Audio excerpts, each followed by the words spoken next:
It's time now for a 9 News update, and we continue to follow the shooting at East High School that happened about 3.5 hours ago. But here's what we know at this hour. 2 East High School administrators were shot by a student.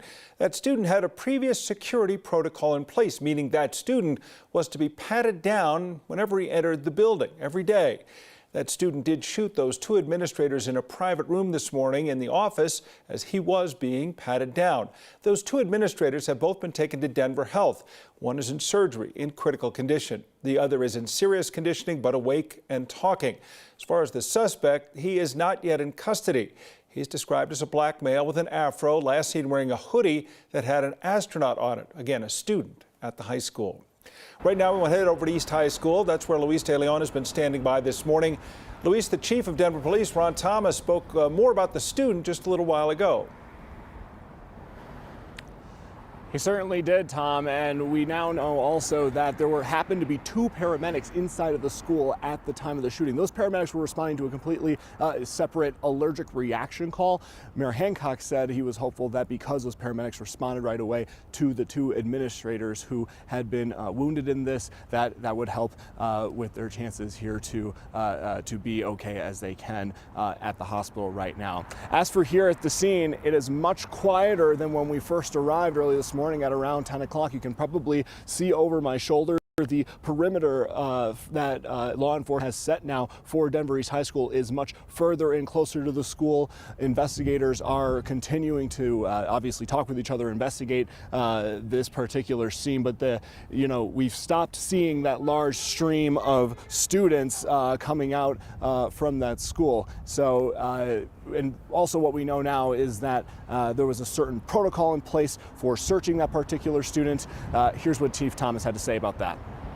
What I can share as it relates to the incident that caused those 2 injuries is there was a student, as was alluded to, and as part of a safety plan, they were undergoing a search.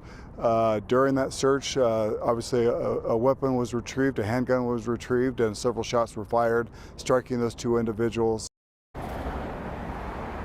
Now, the district would not elaborate much on what that school safety plan sort of looks like, other than saying it varies from student to student. You can hear the description of that particular student slash suspect's situation there, Tom. So a lot of questions still.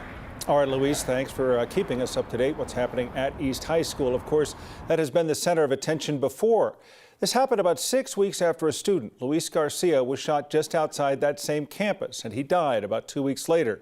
Well, hundreds of East High School students walked out of school early this month, marching down to the Capitol, demanding stricter gun laws in our state. Courtney Yoon also outside of East High School this afternoon, and you had a chance to talk with some of those students at that walkout a few weeks ago. This is what they'd feared. Yeah, Tom, those students told me a couple weeks ago that, they want to see stricter gun laws, that, as kids, they shouldn't be thinking about these things, that the adults should be doing more. And when I asked Alasia Sims, she's a senior over there at East High School, how many walkouts she's done, she says she's done multiple. She's done 4 or 5, that she's doing it because she wants future students to have a safe place to go to school. And when I asked her, what kind of legislation do you want to see? She said, I'm 18 years old. I have friends who are 18 years old, and I know they shouldn't have a gun. I shouldn't have a gun. They want to see those age restrictions for guns to go up to 21. She said other things like 3-day waiting periods would also be great. We also talked to a parent today, his name is David Port, who was anxiously awaiting to reunite with his daughter who was inside the school. They were able to text and he was able to confirm with her that she was okay. Let's listen into what he had to say earlier today. They're at risk every day, and from my perspective, there's no reason and no justification for them to actually show up at school anymore. The risk is too great. Yeah, and you heard him say that risk is too great for his student to be in school, that they're worried about them every single day. Thank you very much, Courtney Yoon, out at East High School. Classes at East have now been canceled for the rest of the week. Again, they are looking for that suspect. Police make it sound like they may know more about him, and we may be learning more about where he is shortly. Much more of the coverage right here on 9 News throughout the rest of the day, and we'll have another live update for you coming in about 30 minutes. You can also get the latest at 9news.com.